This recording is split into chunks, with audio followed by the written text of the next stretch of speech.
Good morning. आज 4 जून 2026. प्रभात मुरली मधुबन ओम शांती बाबदादा म्हणतात, गोड मुलांनो, तुम्ही पारलौकिक पित्याला यथार्थ रीतीने जाणता, म्हणून तुम्हालाच खरे प्रीत बुद्धी अथवा आस्तिक म्हटले जाईल. प्रश्न: बाबांच्या कोणत्या कर्तव्याने हे सिद्ध होते की ते भक्तांचे रक्षक आहेत?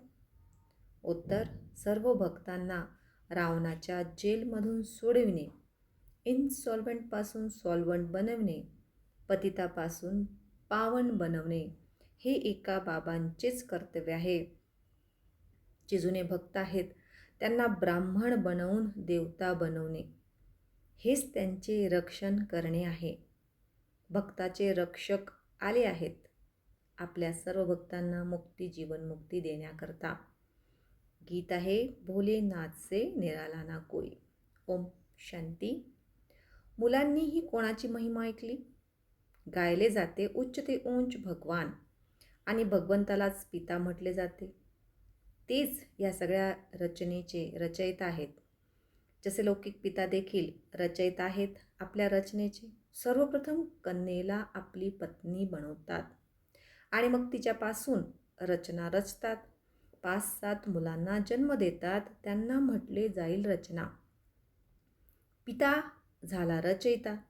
ते हदचे रचयिता झाले हे देखील मुले जाणतात की रचनेला रचयिता बाबांकडून वरसा मिळतो. मनुष्याला 2 पिता तर असतातच, एक लौकिक, दुसरा पारलौकिक. मुलांना समजावून सांगितले आहे, ज्ञान आणि भक्ती वेगवेगळे आहे. नंतर मग आहे वैराग्य. यावेळी तुम्ही मुले संगमावर बसले आहेत आणि बाकीचे सर्वजण कलियुगामध्ये बसलेले आहेत. आहेत तर सर्व मुलेच, परंतु तुम्ही बेहदच्या बाबांना जाणले आहे. अंडरलाईन. जे साऱ्या रचनेचे रचयिता आहेत. लौकिक पिता असताना देखील त्या पारलौकिक पित्याची आठवण करतात. सतयुगामध्ये लौकिक पिता असतात, पारलौकिक पित्याची कोणीही आठवण करत नाही, कारण ते आहेतच सुधाम. त्या पारलौकिक पित्याला दुःखाधाममध्ये असतानाच आठवण करतात.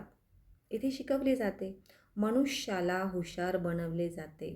भक्तिमार्गमध्ये मनुष्य पारलौकिक पित्याला देखील जाणत नाही. म्हणतात देखील परमपिता परमात्मा, हे गॉडफादर, हे दुःखहर्ता, सुखकर्ता, आणि मग म्हणतात सर्वव्यापी. दगडांमध्ये, कुत्र्या मांजऱ्यामध्ये, सर्वामध्ये आहेत. परमात्मा पित्याला शिव्या देऊ लागतात. तुम्ही बाबांचे बनले आहात तर तुम्ही झाला आस्तिक. तुमची बाबांच्या सोबत प्रीत बुद्धी आहे, बाकी सर्वांची बाबांसोबत विपरीत बुद्धी आहे. आता तुम्ही जाणता, महाभारी लढाई देखील समोर उभी आहे. जुन्या दुनियेच्या विनाशानिमित्त तर दर 5,000 वर्षानंतर कलियुगी पतित दुनिया पूर्णपणे नष्ट होऊन मग सतयुगी पावन दुनिया स्थापन होते. बाबांद्वारे ज्यांची हे पतित पावन आहे, पावन या, हे खेवय्या, आम्हाला या विषय सागरातून काढून क्षीरसागरामध्ये घेऊन जा, असे म्हणून आठवण करतात. गांधीजी देखील गात असतात, पतित पावन सीताराम. हे राम सर्व सीतांना पावन बनवा. तुम्ही सर्व आहात सीता भक्तिनी. ते आहेत भगवान. सर्वजण त्यांना बोलावतात. ते तुम्हाला पतितापासून पावन बनवत आहेत. तुम्हाला कुठेही खस्ता खायला लावत नाही. असे म्हणत नाहीत की तीर्थयात्रेवर जा, कुंभच्या मेळ्याला जा. नाही, या नद्या काही पतित पावनी नाही आहेत. पतित पावन एक ज्ञानाचा सागर बाबाच आहे. सागर अथवा नद्यांची कोणी आठवण करत नाही. बोलावतात बाबांना, हे पतित पावन बाबा, आम्हाला पावन बनवा. तर बाबाजी पण ज्ञान देतो आहे, ते ह्या फिजिकल दुनियेचं नाही, ह्या नदींचं नाही, ह्या पाण्याच्या सागराचं नाही. बाबा निराकार तेच ज्ञान देतोय. म्हणून बाबा म्हणतो की सागर अथवा नदीची कुणी आठवण नाही करत आहे. बाकी पाण्याच्या नद्या तर साऱ्या दुनियेमध्ये आहेत. त्या थोड्याच पतित पावनी आहेत. पतित पावन एका बाबांनाच म्हटले जाते. ते जेव्हा येतील तेव्हा येऊन पावन बनवतील. भारताची महिमा खूप जबरदस्त आहे. भारत सर्व धर्माचे तीर्थस्थान आहे. शिवजयंतीचे देखील इथेच गायन केले जाते. सत्युग तर आहे पावन दुनिया. तिथे देवी देवता राहतात. देवतांची महिमा गायली जाते. सर्वगुण संपन्न 16 कला संपूर्ण. चंद्रवंशीयांना 14 कला म्हणता येईल. मग शिडी खाली उतरतात, पतित बनतात. बाबा येऊन सेकंदामध्ये शिडी चढून शांतीधाम सुखधाममध्ये घेऊन जातात. मग पुन्हा 84चे चक्र फिरून शिर्डी खाली उतरतात. 84 जन्म कोणीतरी जरूर घेतलेच असतील. मुख्य आहे सर्व शास्त्रमयी शिरोमणी गीता, श्रीमद भगवत अर्थात भगवंताने गायलेली आहे. म्हणून भगवान कोणाला म्हटले जाते हे पतित मनुष्य जाणत नाही. पतित पावन सर्वांचे सद्गती दाता एक निराकार शिवच आहेत. परंतु ते कधी आले हे कोणीही जाणत नाही. बाबा स्वतःच येऊन आपला परिचय देतात. आता बघा, हे मुलगे आणि मुली दोघेही त्यांना बाबा म्हणत आहेत. गायले देखील जाते तुम मातपिता. हा राजयोग शिकल्याने तुम्हाला भरभरून सुख मिळते. तुम्ही इथे येताच मुळे बेहदच्या बाबांकडून स्वर्गाचा 21 जन्माचा वरसा प्राप्त करण्याकरता. आता शिवजयंती देखील भारतामध्येच साजरी केली जाते. रावण देखील भारतामध्येच दाखवतात. परंतु काहीच अर्थ जाणत नाही. शिव आपले बेहदचे पिता आहे हे एकही कोणी जाणवत नाही. फक्त शिवाची पूजा करत राहतात. जेव्हा संपूर्ण झाड तमप्रधान होते तेव्हा बाबा येतात. नवीन दुनियेमध्ये भारत स्वर्ग होता. भारतामध्येच सत्युग होते. भारतामध्येच आता कलियुग आहे. बाबा समजावून सांगत आहे. अगदी सुरुवातीला तुम्ही सर्वांचे स्वर्गाचे मालक होता. आता तुम्ही 84 जन्म भोगून नरकवासी बनले आहात. आता मी तुम्हाला राजयोग शिकवून मनुष्यापासून देवता, पतितापासून पावन बनवत आहे. भक्ती अर्थात ब्रह्माची रात्र, ज्ञान अर्थात ब्रह्माचा दिवस. तुम्ही ब्रह्मा कुमार कुमारी दिवसामध्ये जाता, अर्थात सत्युगामध्ये जाता. या जुन्या दुनियेला आता आग लागणार आहे. खरोखर महाभारत लढाई आहे. बरोबर याच महाभारत लढाईनंतर भारत स्वर्ग बनतो. अनेक धर्माचा विनाश होऊन एका धर्माची स्थापना होते. तुम्ही मुले बाबांचे मदतगार बनून आदी सनातन देवी देवता धर्माची स्थापन करत आहात. तुम्ही स्वर्गाचे मालक बनण्यालायक बनाल तेव्हा मग विनाश सुरू होईल. हा आहे शिवबाबांचा ज्ञान यज्ञ. भल मग त्यांना शिव म्हणा अथवा रुद्र म्हणा, कृष्ण ज्ञान यज्ञ असे कधीही म्हटले जात नाही. सत्युग त्रेतामध्ये यज्ञ केला जात नाही. यज्ञ तेव्हा रचला जातो जेव्हा उपद्रव होतो, अशांती पसरते, अन्नधान्यांचा तुतडा पडला किंवा लढाई सुरू झाली की मग शांतीकरिता यज्ञ रचतात. तुम्ही मुले जाणता विनाश झाल्याशिवाय भारत स्वर्ग बनू शकत नाही. भारत माता शिवशक्ती सेना गायली गेली आहे. वंदन पवित्रतेलाच केले जाते. तुम्हा मातांना वंदे मातरम म्हटले जाते कारण तुम्ही श्रीमतावर भारताला स्वर्ग बनवला आहे.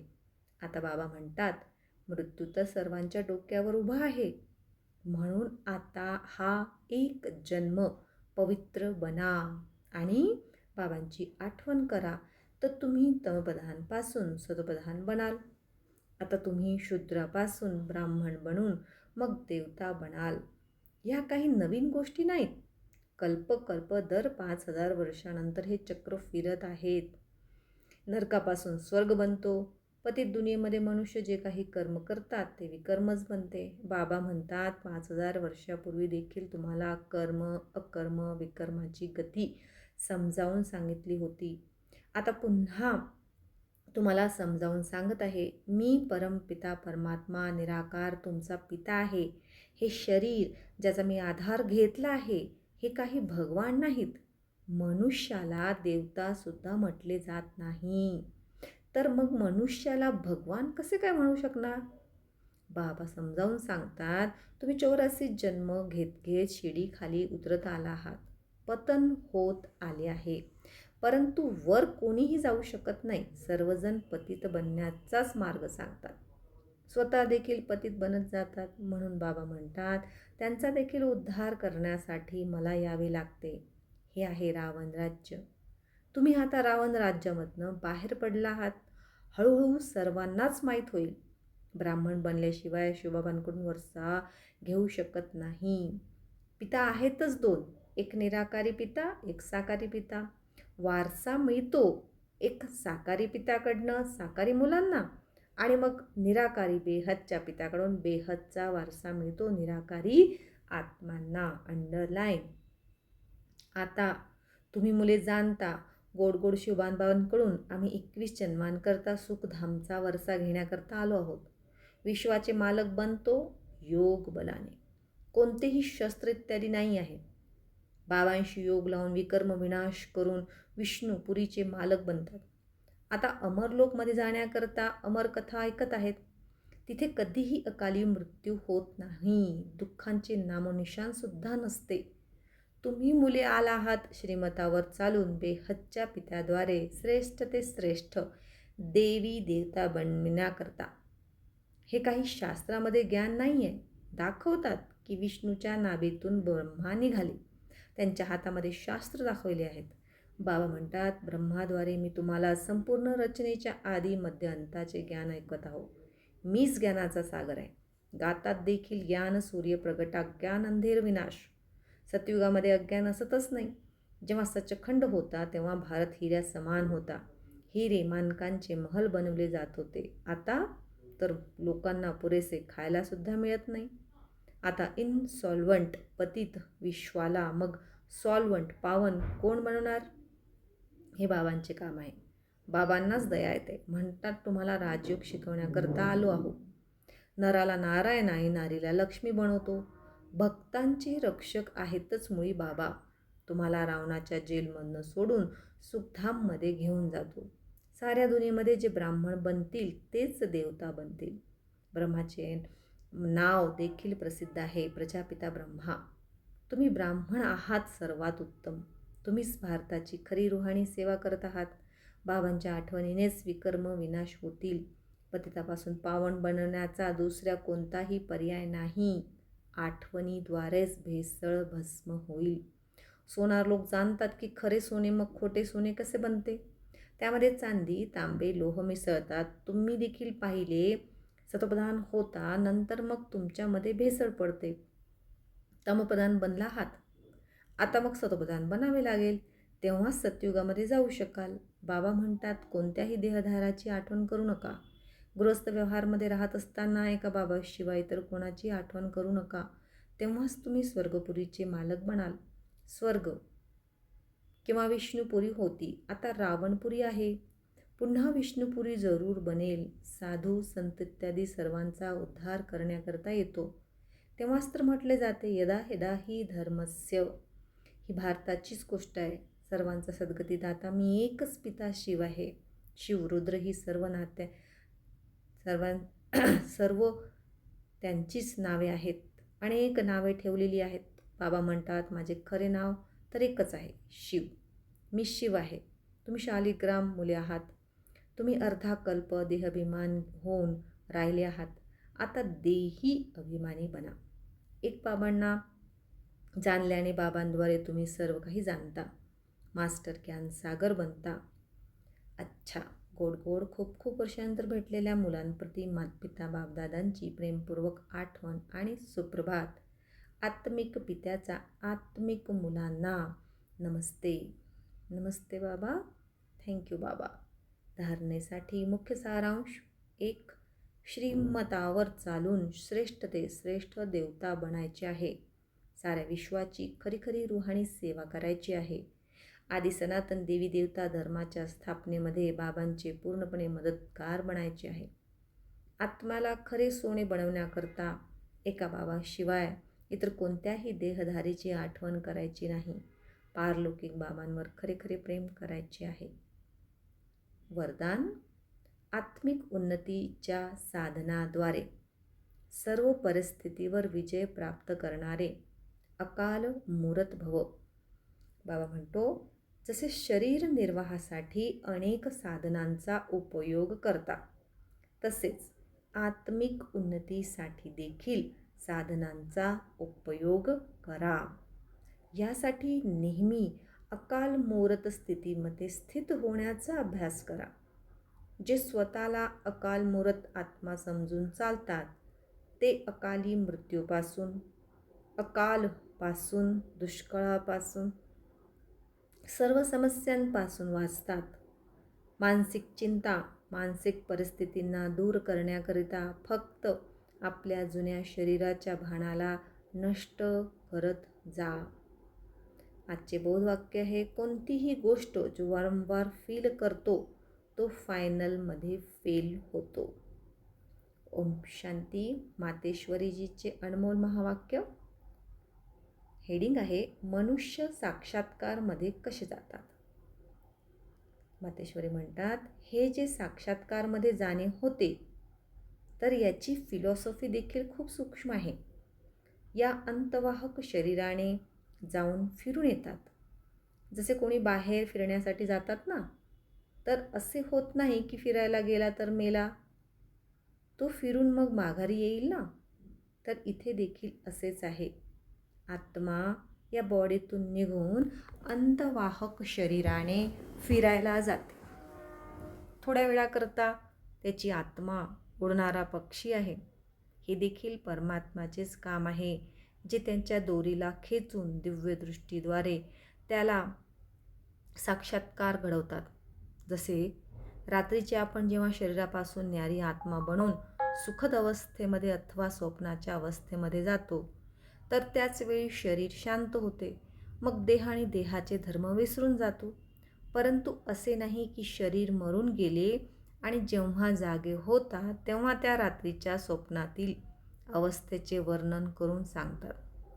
अगदी तसेच परमात्म्यासोबत योग लावल्याने परमात्मा मग दिव्यदृष्टीने आत्माला सैर करवतात, फिरवून आणतात आणि जेव्हा ध्यानातून उठतात तर ते पाहिलेला साक्षात्कार मग वर्णन करून सांगतात की आम्ही हे पाहून आलो. ते स्वप्न तर रजोगुणी तमोगुणी देखील असतील, परंतु हे ध्यान तर सतोगुणी अवस्था आहे. तर ध्यानामध्ये काही शरीर मरत नाही, परंतु शरीराची भासना लुप्त होते. ज्याप्रमाणे क्लोरोफॉर्म दिल्याने शरीराची शुद्ध हरपून जाते. आता बघा, डॉक्टर जेव्हा कोणत्याही इंद्रियाला डेड करतात, सुन्न करतात, तर इंजेक्शन लावून डेड करतात, परंतु इतर इंद्रिये तर चालू असतात. तर ध्यान देखील अशाच प्रकारचे आहे की आत्मा उडून फिरून येते, परंतु शरीर मरत नाही. आता ही दोरी खेचण्याची स्मृती देखील परमात्मामध्येच आहे ना, ना की मनुष्य आत्मामध्ये. अच्छा. ओम शांती. अव्यक्त इशारे. सदैव हर्षित राहण्याकरता आपल्या नेचरला, स्वभावाला सरळ बनवा, सहनशील बना. नेहमी हर्षित राहणाऱ्यांचे यादगार विष्णूचे रूप दाखवले जाते. विष्णू क्षीरसागरमध्ये आरामात पहुडले आहेत, ज्ञानाचे चिंतन करून हर्षित होत आहेत. तर हर्षित राहण्याचे साधन आहे ज्ञानाचे चिंतन. जे जितके ज्ञानाचे चिंतन करतात तर तितकेच हर्षित राहतात. कोणतीही परिस्थिती त्यांची हिंमत आणि उमंग उत्साहाला कमी करू शकत नाही. ते सहनशीलतेच्या शक्तीद्वारे प्रत्येक परिस्थितीला सहज पार करतात. अच्छा. ओम शांती.